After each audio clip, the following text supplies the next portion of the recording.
पिछले एपिसोड में हमने देखा था कि सेंग और सेक्रेटरी जियांग आपस में उस रात की बात को लेकर नोकझोंक करते हैं। आगे मैनेजर सू सबके काम को देखती है और उन्हें डांटती है।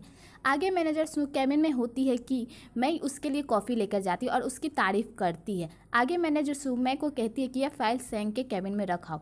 आगे मैं सेंग के कैबिन में वो फाइल रख देती है कि तभी वहाँ सेंग आता है और वह गलत फाइल उठा लेता है।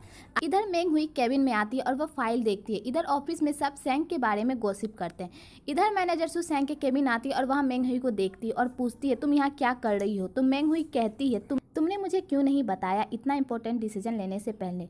ऐसा करने के लिए मैंने कहा अब क्या तुम डिसीजन लोगी। तो मैनेजर सू कहती हाँ इसमें क्या प्रॉब्लम है, अब क्या मुझे तुम्हें रिपोर्ट करने की ज़रूरत है, मैं काम पर क्या करती हूँ। तो मेंग हुई कहती है मुझे नहीं लगता कि तुम वर्तमान स्थिति के बारे में जानती हो। बॉस के बर्डन को शेयर करना अच्छी बात है, लेकिन अगर तुम इससे बहुत अधिक करती हो तो तुम बॉस के मामलों में इंटरफेयर कर रही हो। तो मैनेजर सू कहती है मुझे नहीं लगता कि तुम्हें तुम्हारी जगह पता है, तुम कैसे सेंग के काम को जज कर सकती हो। तो मेंग हुई HR मैनेजर को कॉल करती और मैनेजर सू को काम से डिसमिस कर देती है। तो मैनेजर सू कहती है तुम मुझे कैसे निकाल सकती हो, मैं एली फेस की डिप्टी मैनेजर हूँ। तो मेंग हुई कहती अच्छा तुम बताओ एली फेस क्या है, अगर मुझे तुमने बता दिया तो तुम्हें एक और चांस दे दूंगी। तो मैनेजर सू कहती है फाइन, एली फेस का मतलब है फ्लॉलेस ब्यूटी, मुझे लगता है तुम्हें नहीं पता होगा फ्लॉलेस का मतलब। आगे मैनेजर सू फ्लॉलेस का लेक्चर देती है और मेंग हुई को नीचा दिखाती है। तो मेंग हुई 2 सिक्योरिटी गार्ड को बुलाती है और कहती है तुम नहीं जानती एली फेस और सेंग को, क्या तुम अपने आप यहाँ से जाओगी, क्या मैं ऑर्डर दूँ। यहाँ इन दोनों को टेंशन देखने को मिलता है। आगे मैनेजर सू वहाँ से चली जाती है। ये बात पूरी ऑफिस को पता चल जाती है और कुछ लोग खुश होते हैं और कुछ लोग टेंशन में।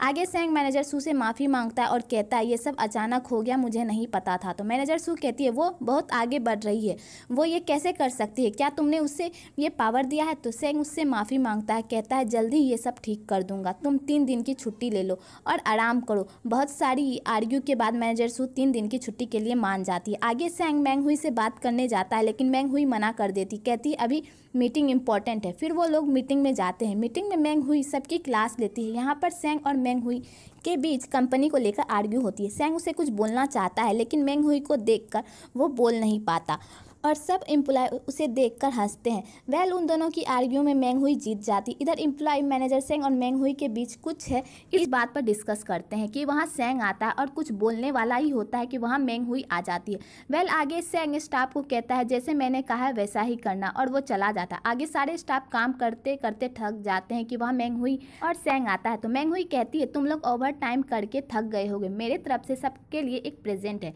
तो सेंग शॉक हो जाता है और कहता है तुमने मुझे बताया क्यों नहीं। तो मेंग हुई कहती है चुप हो जाओ। तो मेंग हुई सबको उसका गिफ्ट बताती है। सारे स्टाफ अपने मनपसंद गिफ्ट पाकर खुश हो जाते हैं। मेंग हुई सेंग को कहती है चिंता मत करो, मेरे पास तुम्हारे लिए भी गिफ्ट है। आगे सेंग अपनी दुख भरी कहानी डॉक्टर सुई को सुनाता है कि तभी वहाँ एक स्टाफ आता है और अपने गिफ्ट के लिए थैंक यू कहता है। तो सेंग ये सब सुनकर शॉक रहता है। तभी वहाँ दूसरा स्टाफ आता है और कहता है मुझे कभी नहीं लगा था कि आप ऐसे सरप्राइज़ देंगे, और फाउंडेशन के बारे में कहता है कि मैं पूरा कोशिश करूँगा उसे बनाने की। सेंग मेंग हुई के पास जाता है। तो सेंग कहता है तुम्हें ये कैसे पता था कि उन्हें क्या गिफ्ट चाहिए।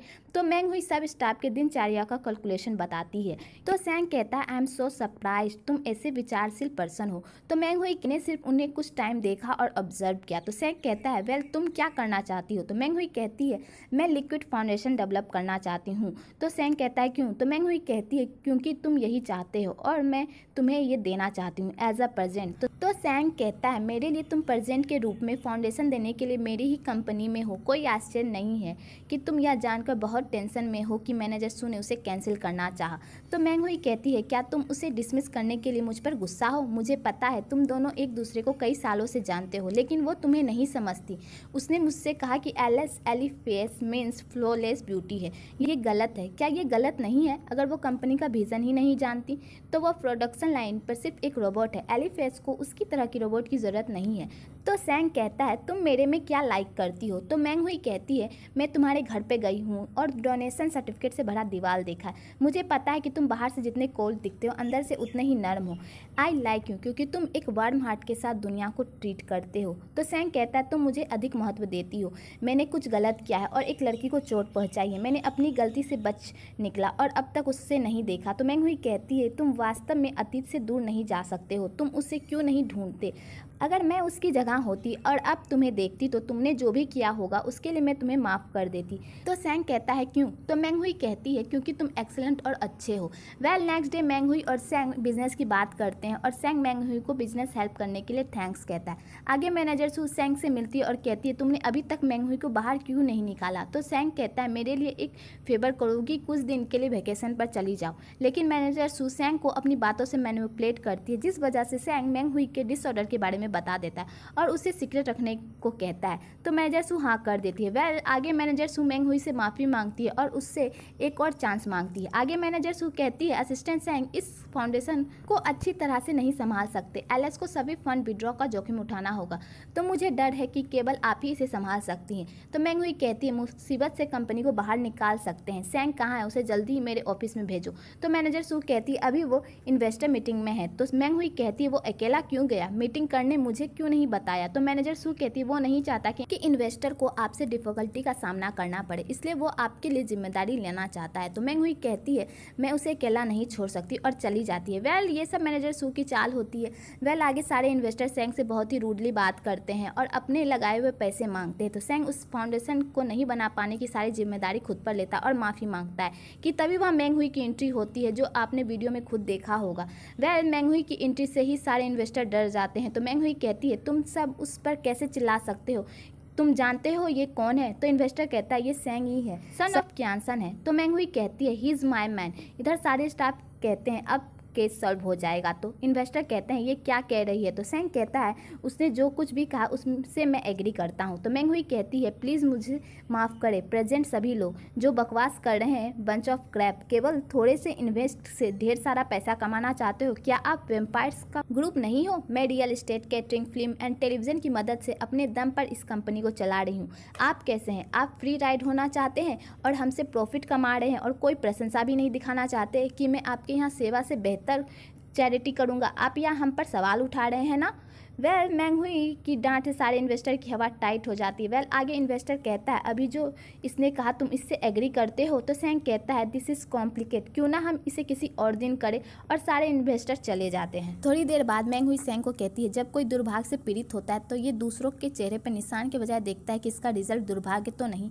इतने लंबे समय तक मेकअप लगाने के लिए तुम्हारा विज़न गलत है। हमें क्या करना चाहिए वो निशान को कवर नहीं कर सकते, लेकिन निशान देखने वाले लोगों को बदलने के लिए हमें मेकअप का सहारा लेना पड़ता है। तो सैंग कहता है क्या तुम रियली में ऐसा मानती हो? तो मैंग हुई कहती है हाँ। कि तभी वह मैनेजर सू की एंट्री होती है और वह ये सब देखकर शॉक हो जाती है और कहती है क्या हुआ, क्या हो रहा है? तो सैंग कहता है मैनेजर मैंग हुई ने क्या कहा और उसे हर किसी ने सुना। मेरे पास मैनेजर मैंग हुई के साथ एक ही राय है, इसलिए मैं लिक्विड फाउंडेशन की रिसर्च को कैंसिल कर रहा हूँ जो इस कार को कवर करता है। हालांकि टेंशन की लेने की कोई ज़रूरत नहीं, एलिस बैंकरप्ट नहीं होगा, प्लीज़ ट्रस्ट मी। हम सिर्फ इसे एक अलग रिसर्च डायरेक्शन में स्विच कर रहे हैं। एक इस कार को कवर करना पर्याप्त नहीं है, हमें इस कार को सूट करना होगा। आगे मैनेजर सू सैंग से बात करती है और कहती है तुम उसे इस तरह खराब नहीं कर सकते हो। क्या तुम रिजल्ट के बारे में जानते हो? उल्लेख भी नहीं कर सकते कि तुम्हारे पिता ने कभी भी किसी भी एरोगेंट मैनेजर को ऐसे ट्रीट नहीं किया हो। तो सैंग कहता है यहाँ तक मेरे डैड ने कभी भी दूसरों के सामने मेरे लिए खड़े नहीं हुए। तो ये सब मैंग हुई सुन लेती है। ये सब मैनेजर सू देखकर बहुत गुस्सा होती है और चली जाती है। तो सैंग मैंग हुई को कहता है मुझे लगता है कि मुझे अपने न्यू लाइफ का टारगेट मिल गया है। आगे वो लोग कार से जा रहे होते हैं और बिजनेस की बात करते हैं। वेल यहाँ पे इनका क्यूट सा मोमेंट भी दिखाया जाता है। वेल आगे सैंग डॉक्टर सू से मिलता है और उसे सब बताता है और अपनी न्यू लाइफ टारगेट के बारे में भी कहता है। ये सब मैंग हुई की वजह से हुआ है जो मुझे मेकअप का मतलब समझ में आया। तो डॉक्टर सू कहता है असल में हम में से अधिकांश ये नहीं जानते कि अपने लिए आइडियल करियर क्या है। एग्जाम्पल में मुझे ही ले लो, मुझे अभी तक नहीं पता चला है कि आखिरकार प्लास्टिक सर्जरी क्या है। तो सैंग कहता है तुम प्लास्टिक सर्जरी की हेल्प से लोगों को और सुंदर बना देते हो। तो डॉक्टर सू कहते हैं लेकिन क्या अगर वे लोग ऑलरेडी ब्यूटीफुल हो? और यहाँ पर लगता है कि डॉक्टर सू ने कुछ पास्ट में गलती की है जो उन्होंने अभी तक ठीक नहीं किया है। आगे मैनेजर सू सबको मैंग हुई के खिलाफ भड़का रही होती है कि तभी वहाँ मैंग हुई आती है और कहती है मुझे नहीं लगता, मे बी ये डायलेमा सिचुएशन है लोगों के लिए, शायद हम इसके लिए कैपेबल स्थिति में नहीं है, लेकिन हमारे लिए ये एलिस के लिए एक नई शुरुआत है। और सारे स्टाफ भी वहाँ मैंग हुई की बात से एग्री करते हैं। वेल वहाँ सैंग भी आता है और वो भी मैंग हुई की बात से एग्री करता है और सबको काम करने के लिए कहता है। तो मैं कहती है हम एक वीक नहीं 5 डेज नहीं 3 डेज अगर हम सब मिलकर काम करें इस फाउंडेशन पर तो वो जल्दी ही बन जाएगा। आगे सब कड़ी मेहनत से काम करते हैं। वेल आगे मैनेजर सू मैंग हुई को देखकर अपने कपड़े चेंज करके आती और सैंग को बुलाती है। तो सैंग कहता है मुझे नहीं लगता तुम्हारे घुटने अच्छे फील कर रहे हैं, जाके पैंट्स पहन कर आओ। और मेंग हुई के पास चला जाता है। नेक्स्ट डे सेंग की तबीयत खराब हो जाती है, जिस वजह से मेंग हुई को सारा काम करना पड़ता है। आगे सेंग उठता है तो देखता है तो सब खुश दिख रहे होते हैं। तो जियांग कहता है आप उठ गए। तो सेंग मेंग हुई के पास जाने लगता है तो जियांग उसे रोक लेता है और कहता है रुकिए, पहले उन पर एक नज़र तो देखिए। तो वो लोग अपनी कामयाबी की खुशी मना रहे होते। तो सेंग मई से पूछता है क्या तुम्हें हाल ही में काम करने में किसी भी कठिनाई का सामना करना पड़ा। तो मई कहती है सब कुछ अब सॉल्व हो गया है। तो सेंग कहता है रियली, तुम मुझे बता सकती हो। तो मई कहती है हालांकि मिस मेंग हुई हमेशा हमारी प्रॉब्लम को सॉल्व नहीं कर सकती है, फिर भी वह हमें बहुत प्रेरणा प्रदान करती है। तो सेंग ये सब सुनकर बहुत खुश होता है और मेंग हुई को देखता है। आगे सेंग कहता है एक कैब बुलाओ। तो स्टाफ कहते हैं आपको कहाँ जाना है। तो सेंग कहता है मेरा मतलब है कि जब तुम लोग बाहर जाते हो तो मैं हर किसी के लिए कैब को कॉल करूँगा। आगे सेंग मई को कहता है डिजर्ट शॉप से कांटेक्ट करो, मैं हर मंडे वेडनेसडे एंड फ्राइडे को तुम लोग के लिए आफ्टरनून टी रेडी करूँगा।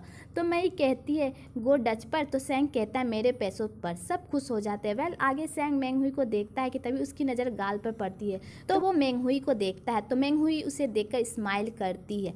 यहीं पर एपिसोड 9 खत्म होता है। अगर आपको ये एपिसोड अच्छा लगा हो तो एक लाइक ज़रूर करें और मेरे चैनल को सब्सक्राइब करना ना भूलें।